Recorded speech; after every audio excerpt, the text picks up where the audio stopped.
fucked up. He has stepped on their toes, right?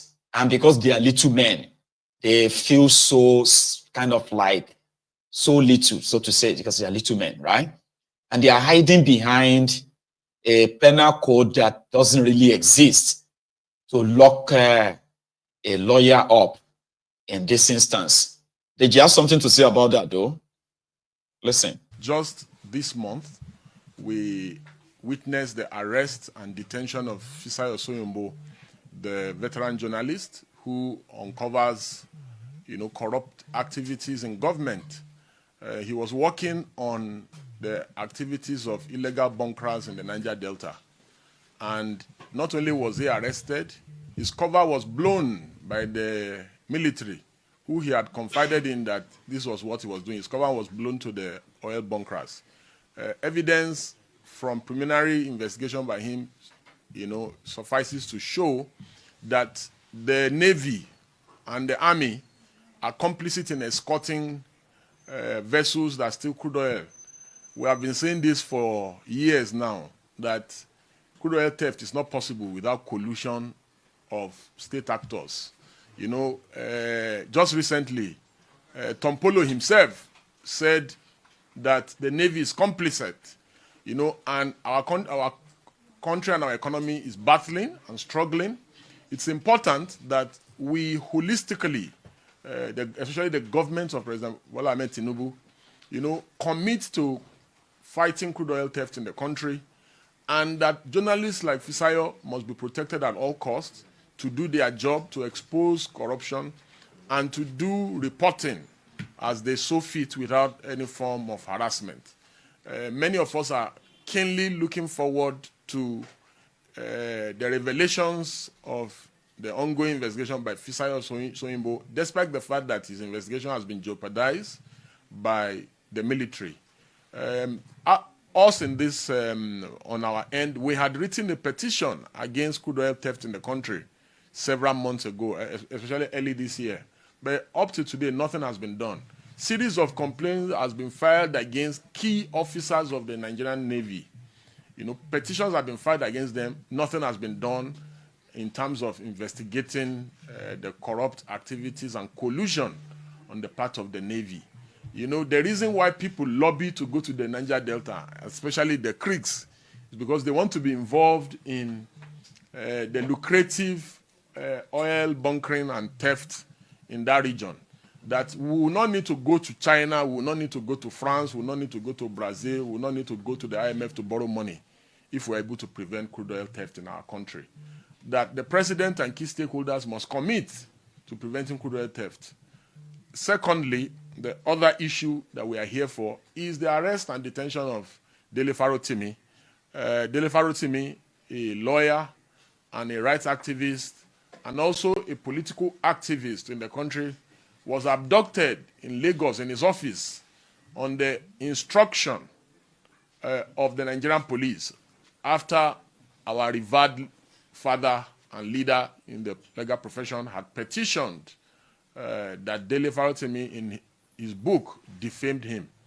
Well, it is unfortunate and regrettable that our revered father and leader in the profession will resort to using the police to harass, intimidate, and arrest a fellow lawyer, someone who is speaking up against the ills in society, that if Babalola felt defamed, that the ordinary thing that one would have expected him to do is to have use civil remedies, to sue Dele Farotimi, that when people who have condemned institutional abuse of institutional power in the past, like Baba, now resort to doing same, it is most unfortunate. That we call on the critical stakeholders, especially in the police, that the police must stop acting as errand boys to big men, influential people, politicians. That it also points to the fact that one of our clients, SP Darlington, popularly called Akpi, has been in custody now for over a week for allegedly defaming and insulting Burna Boy. Things like this are clear abuse of power and abuse of office simplicity that The whole world has moved away from criminal defamation. These are colonial laws. You know, that Nigeria must move away. The idea of abducting Dele Farotimi from Lagos and taking him to the turf of Babalola in Ekiti in itself is suspicious. Why was Dele Farotimi not arraigned in Lagos, where he resides and does business? Why was the raid on his office? Why was it so violent? Why were lawyers threatened by the police that they would be shot, as viewed on the interview on News Central? Why was the receptionist slapped? And other violations of the fundamental rights of lawyers and non-lawyers alike who were in the firm the day of the arrest? And why the show of force? The police officers who are going all over the place, who are being mobilized from state to state to arrest people, are needed in Zamfara. There's a new terrorist group called Lakurawa or something like that. The police officers are needed. It is because of the idleness of the police and other security agencies, that's why insecurity festers in the country. That the time, the resources used to fight ego wars on behalf of powerful, influential, and wealthy citizens, that those resources, taxpayers' money, should not be used in ego wars, you know, and in pleasing people who feel defamed. That taxpayers' money should be used to fight bandits, to fight insecurity, to arrest dangerous criminals who have committed crimes such as murder, armed robbery, theft, rape, kidnapping. That is what the security agency should focus on. I'm therefore making a passionate appeal that these... Don't worry. There's no point in appealing. Tomorrow is here already, which is from tomorrow, there is unexpected legal battles from all courts, or from different courts across Nigeria. As it stands, Dele Farotimi is fighting, or should I say the establishment is fighting Dele Farotimi, not that Dele Farotimi is fighting them. It's been someone who said it himself that is not afraid of what was coming his way. It's just that it came, or should I say it is actually coming later than expected. When he released his book at the time, he said, whoever feels slandered or defamed by the content of this book, which I can defend anywhere, should take me to court. But the cowards, they are currently hiding behind the police in Nigeria that is pushing a case that is non-existent. It's like you being tried for a crime that never exists. You understand? Like this is a crime that is not in existence. And there is no law to use in prosecuting that same crime. So you manufacture the crime, and then you would have to actually manufacture another law in fighting it. Ekiti court has no jurisdiction to try Dele Farotimi. And that is why they quickly initiated the police IG case, which from record is even more funnier. Like it is a mockery. Or like I said, and I keep saying, the intention is not really to prosecute to defend the defamation or whatever it is against the Dele Farotimi. It is to see if he can be kept away. Unfortunately for them, now more and more people have procured that book. From those who have the copies, their own copies, they said, those who are lawyers, they are saying that that the content of that book, that if everything that Dele Farotimi published in that book, if they are actually true, this is from lawyers, they say if it is true, there is a problem in Nigeria. Lawyers, most of them never actually read or touched the book until now. When they started seeing, everybody is giving opinions, Afe Babalola, okay, is a revered legal luminary. But what they didn't tell you is that behind the scene, Afe Babalola and co, like some of his mates are dead, who actually participated in the legal robbery that you are witnessing in Nigeria today. Some of the criminals who ended up becoming governors, senators, or what have you in Nigeria, in different political capacity, business guys who have robbed Nigeria, the likes of Afe Babalola and co, they were the ones who legalized all the robberies for them. So with the evidence, which Dele Farotimi said, they are his own personal experience, and the whole incidents are like they are already in the public domain. Depends on which side of the aisle you are seated or standing. So some of these guys who are now reading the book are saying, hey, Omo, there is problem. Oh, that if, I'm using the word that, quoting them now, they said, if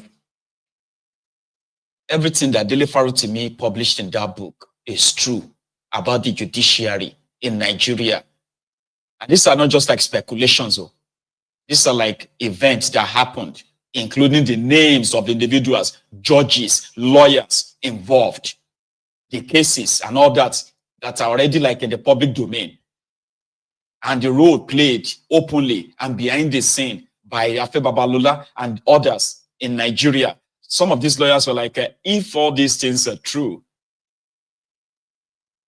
there's a problem in Nigeria. There's a problem for Nigeria judiciary. Something has to happen. They are now calling for a judicial reform. So on Mayegun's Diary Politico, tomorrow, or latest by Tuesday, we are going to have our own session on this platform where we are going to read the content of that book. And it is mainly not for those of us here now, but it's going to be for the generations yet unborn, right? So people are also digging more into the roles played by this old man, his chamber, and others for Obasanjo in manipulating justice in Nigeria. In Plateau State, for example, so according to an attorney for Haruna, the outcome, if I start from this number 3, says the appeal court in Jos, however, found that the evidence used by the election tribunal was absolutely inadequate, even to prove the simplest of a criminal offense, very impotent to effect the appellants or cross-respondents, ridiculous for convicting any of the appellants or cross-respondents with a commission of any electoral offense, and that the evidence was scandalous and naive at a basis for nullifying the election. According to an attorney for Haruna, the outcome was ensured in typical Nigerian fashion with cash. That attorney, who works for presidential attorney Afe Babalola, said that when President Obasanjo sent Babalola to take over the appeal, he also sent cash to be used for the appeal. The attorney claims that he went along for the delivery of 30 million naira, about $225,000, to each of the 5 judges on the tribunal, but did not know if this was all the money disbursed. This is the normal procedure when it is an important case. He averred. The appeals court decision is final and cannot be appealed to Nigeria Supreme Court. End note. This was from an ambassador to Nigeria, an American ambassador to Nigeria, sending a report back to Washington based on the role Afe Babalola played in the 8 days of the Nigerian democracy, right? They rig elections, and then they will tell you to go to court. In court, The likes of Afe Babalola, they were like the lawyers handling cases. He's the one that handled the cases of Obasanjo's court cases like presidential elections. And then he was also recommended to handle his chamber, handle the tribunal and the court of appeal cases for so many PDP, AD, and all that. As long as you have the cash, Afe Babalola and his gang, who have laurels of legal achievements, cases they won, and then you'll be thinking that they were actually so good in winning cases that you think, yeah, this must be a very reputable law firm. But he was a criminal, right, for the establishment that corrupted the judiciary. Afe Babalola and his gang, they are always for the highest bidder. He corrupted the judiciary, secured their favorable judgments that shaped Nigeria to what Nigeria is today. So Dele Farotimi's book is like, it's like cutting the honest, nest, so to say, right? And if you dig it further and further, it is likely going to bring down this corrupt judiciary. So it is not just Afe Babalola that is fighting Dele Farotimi, it is the establishment generally. And somebody like Dele Farotimi, now that they have probably pushed the button of destructive button, like let's destroy him, rather than destroy Dele Farotimi, it is now obvious that they are about to destroy themselves, as millions more will now know who these people are. They are not your heroes. They are criminals. And it seems that he lived long enough. Like Dele Farotimi said, I prayed that Afe Babalola will live long, okay? So that this truth will be made public. I know that the Ronokus, majority of the voluntary slaves, sometimes when you see them on social media, those who are asking the corrupt judiciary to illegally jail Dele Farotimi, this is what they look like in real life. These are miserable souls whose future has been mortgaged by APC. When you see them on social media, faceless, this is what they really look like. When you see any APC celebrating the illegal arrest or the illegal kidnapping of anybody that is against the establishment in Nigeria, these are the kind of people you are arguing with on social media. These are miserable souls. Yes, the humbled slaves, the wretched of this, the wretched of the earth, the sewage dwellers, the ones that believes that they were born to suffer in that contraption. And if they are suffering, all of you must suffer too.